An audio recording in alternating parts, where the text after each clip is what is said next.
This feels like an illusion, yet at the same time, so real. The end of life. So this is what death feels like. I still feel some faint sensations in my stiffening body, but I can't so much as move a finger. As the warmth flows out of me, I feel no pain. Just the emptiness that remains after everything else has slipped away. So it wasn't a dream, after all. It's all...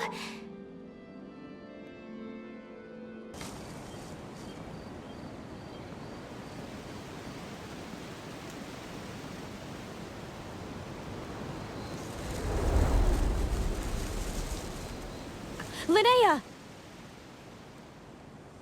Huh? That voice sounds familiar. Over here. Did you get my letter, Linnea? I'm so sorry to be the bearer of bad news. Come back to the tundra with me, so we can be with Mom and Dad one last time. Celaeno? She's my sister? Mom and Dad? One last time? This is the natural circle of life. We don't live that much longer than humans. This day was always going to come. I can't pretend I'm not sad. But at the same time, I wonder how an ordinary person would react to hearing this news. At the very least, they wouldn't have to endure this horrid feeling of having tears they're unable to shed. After all, we've already seen how all of this would unfold, long before it ever came to pass. Remember, when you passed out during that competition? You saw it all as you lay there, unconscious. At the time, you thought it was just a dream. What is she talking about?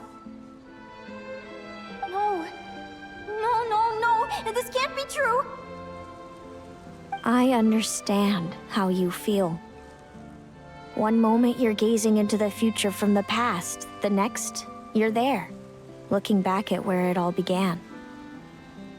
When these two perspectives collide, how can the journey not feel like a dream?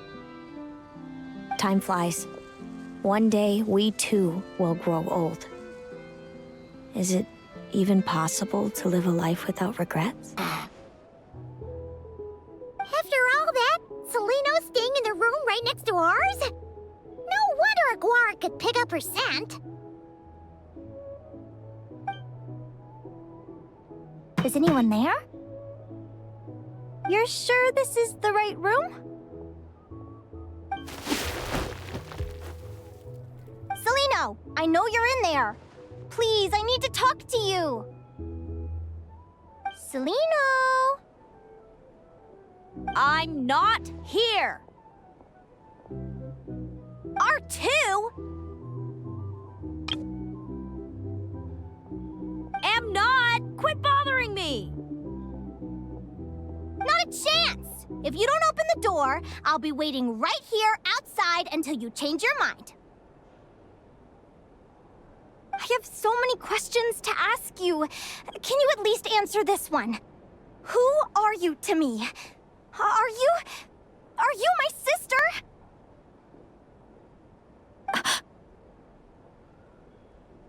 Open the door!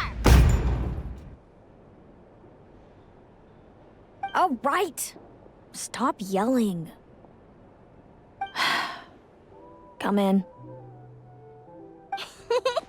That wasn't so hard now, was it? Take a seat. Just to be clear, I wasn't expecting visitors, so I can't offer you much in the way of comfort.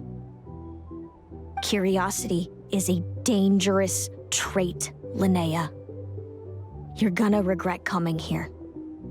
Don't say I didn't warn you. You sure about that? Because if I hadn't come here, I'd be regretting it already. Will you please answer me now? Why do we have the same wings on our heads? Why did I pass out when I touched you? And why did I see all those... Visions of your future?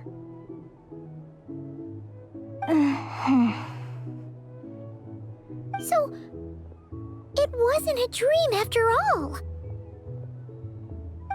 Of course not. Linnea, you're an avid student of the natural world. Surely you're aware of the 6 most common types of Fae?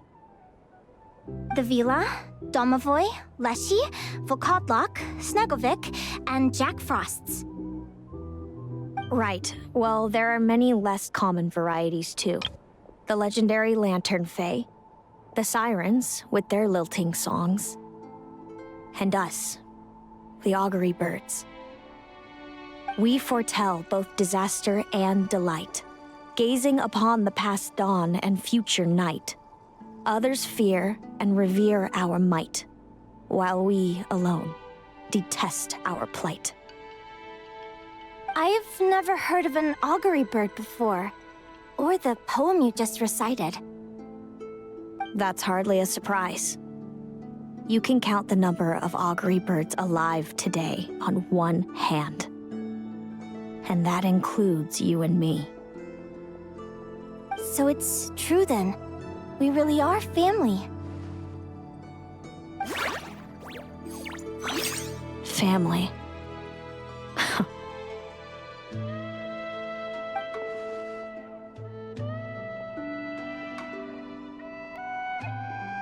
Augury birds are born with a peculiar ability. We can see crossroads in the flow of fate, immutable future events that all paths will lead to. Are you talking about prophecies? Doesn't surprise me. Humanity has many ways of observing fate. The stars, the ley lines. Our abilities are feeble in comparison. We can only see our own fates.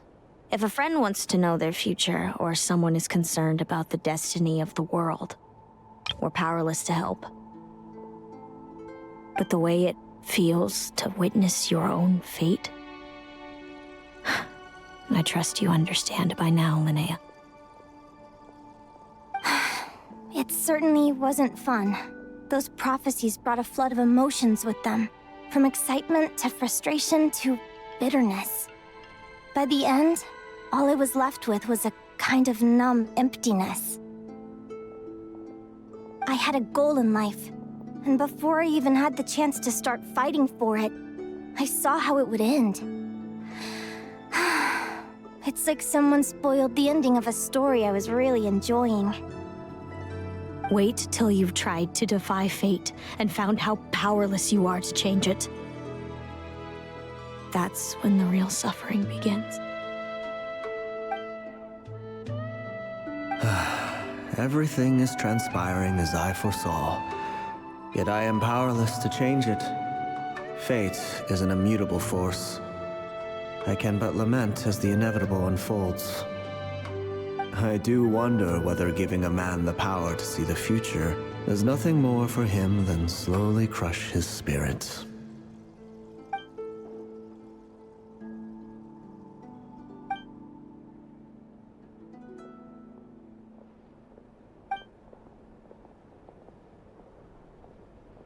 When you know every joy and every sorrow you'll ever experience, and there's nothing you can do to change it.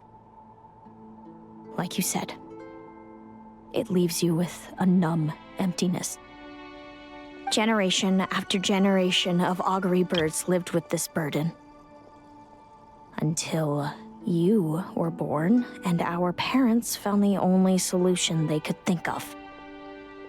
If an augury bird is set far from the Fae to grow up among humans, the awakening of their prophetic abilities could be delayed.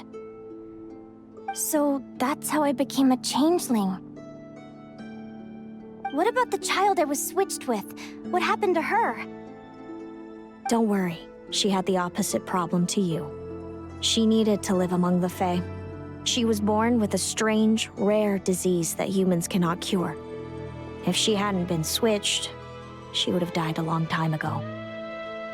Our parents saved her life, then raised her as their own. Eventually, her birth parents came to find her, and now they're living together in Snezhnegrad. I see. Wow. It all makes sense now. But there's still one thing you haven't explained. Those things you said before I fainted.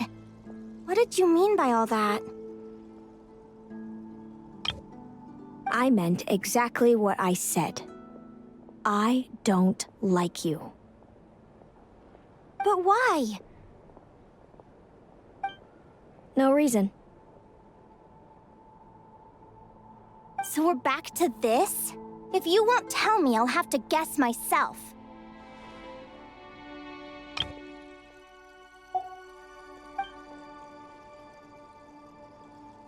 Celaeno, are you jealous of me?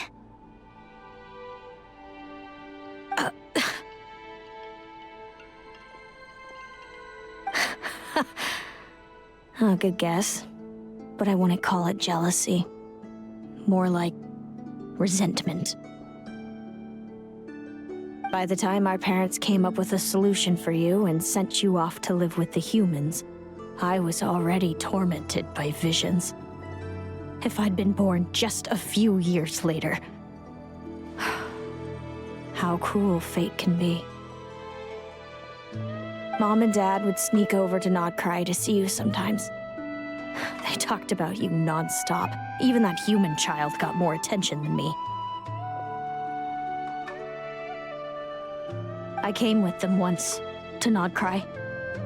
When I saw you there in the distance, living your carefree life, I was torn apart by jealousy. But I had to pretend that nothing was wrong. Even that I wished you well. Did no one ever consider how I felt? What was I to them? A reject? A failure? A pitiful wretch abandoned by fate? Oh, Celaeno. All of this led to me deciding, a long time ago, that when you were old enough, I'd come pay you a visit. My plan was to tell you the truth about everything. And then, you would share in my suffering. I know. What kind of horrible person would want to do that to someone? Someone like me, apparently. Then why did you hide from me? You really want me to keep guessing? It was because I found out the image of you I'd built up in my head. Of happy-go-lucky Linnea, spoiled by her parents and coddled by fate. It was all just a fantasy. I overheard you and Speranza talking about your past. Desperately trying to hide the truth about who you were. Somehow getting by with a ragtag bunch of kids in the conch gang. You described it so nonchalantly, but it was eating me up inside. In that moment, I didn't want to see you suffer, and I couldn't go on resenting you any longer. I just wanted to hold you tight and tell you everything will be fine, that you still have a family.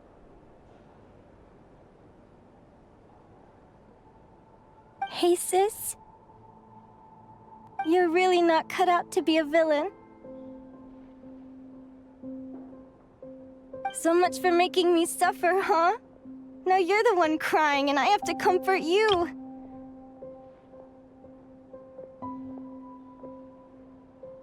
But I understand now. That feeling you had, it wasn't resentment. You were just lonely. I've always wondered about my real family. I'm so glad you were willing to see me, sis.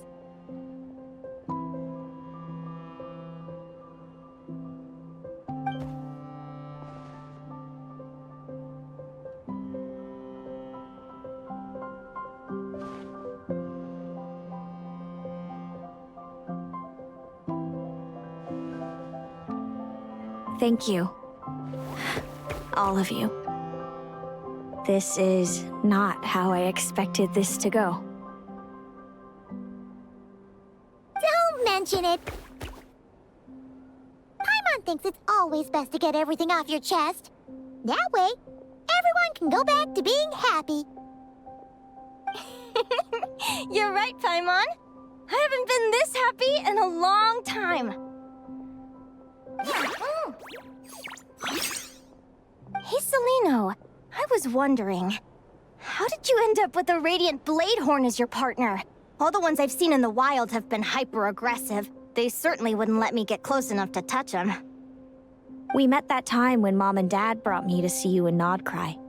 Hemus was still a baby then. Must have gotten separated from his parents.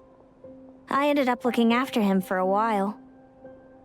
I suppose our friendship was preordained. Just like my upcoming victory in this competition. An immutable crossroads in the flow of fate. Immutable? You're welcome to try to fight it, if you want. Prepare to experience just how cruel fate can be. Leave this competition and fly somewhere far away. I promise you, something will happen to force you right back here. Or if you prefer, you could go all out and try to beat me. But I have both luck and superior strength on my side. It's a gulf you will never overcome. The prophecies we see are the meeting points of every possible path. There are many possible roads into the future. But they all lead to the same destination in the end. Now that I know the pain of seeing my own fate for myself, I have to ask, how have you kept it going all these years? I learned to submit to fate. I just have to accept what will happen. There's no other choice. Since the outcome can't be changed, how I get there doesn't matter in the grand scheme of things. Every crossroad I've foreseen is a curse. So the best I can do is chase a little happiness in the unknowns between them. But what about you, Linnea? What's your perspective? I think I see things differently. How about we continue this conversation after the tournament? I'd rather give you my answer then. All right, just don't get your hopes up about the future. I don't want to see the disappointment tear you apart. I'll be fine, trust me. Anyway, we'll leave it there for today. See you in the arena!